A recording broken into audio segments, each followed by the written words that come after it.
My name is Callie Nielsen and I'm Deputy Principal at Bundaberg State High School. We've got approximately 1,500 kids ranging from Year 7 through to Year 12. Bundaberg itself is a large regional centre.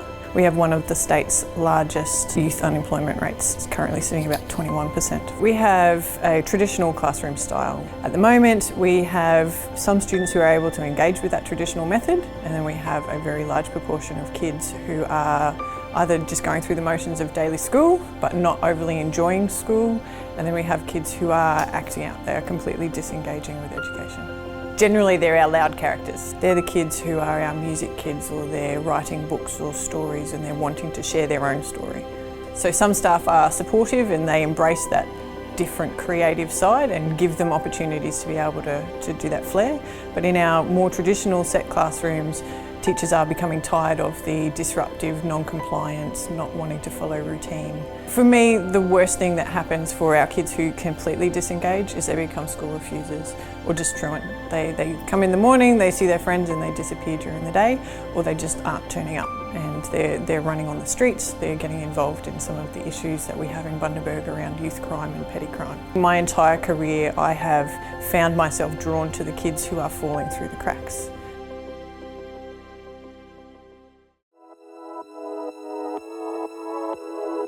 So the Changemaker program, the first workshop of the 2-day program at the start of this year, was a pivot point for me. I was shopping, I'd finished school for the day, Kelly had been at Changemakers for the day, and she actually called me and said, "Are you ready to change the world?"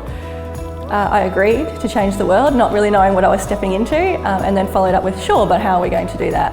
Started developing our ideas and brainstorming using a whole lot of post-it notes. It was at that point that Kelly and I were starting to see some of the children that were appearing on our welfare list, kids who were disengaging, kids who were high flyers, kids who were masking their concerns with behaviours, and we were starting to think we needed to do something radical to make a change for these kids.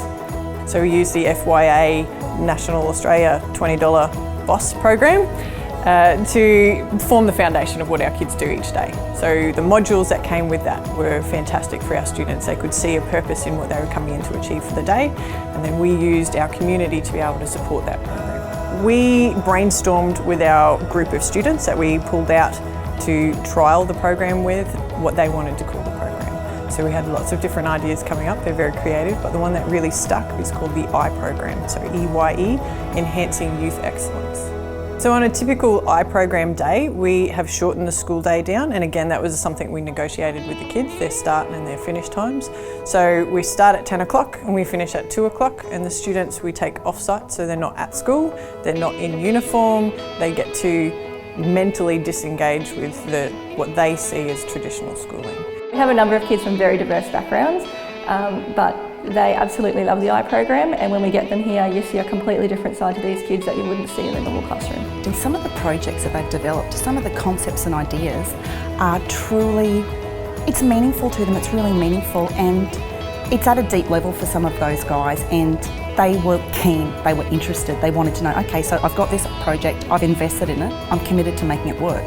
How can I market it? Well, I've lived in Bundy all my life and I actually went to Bundy High.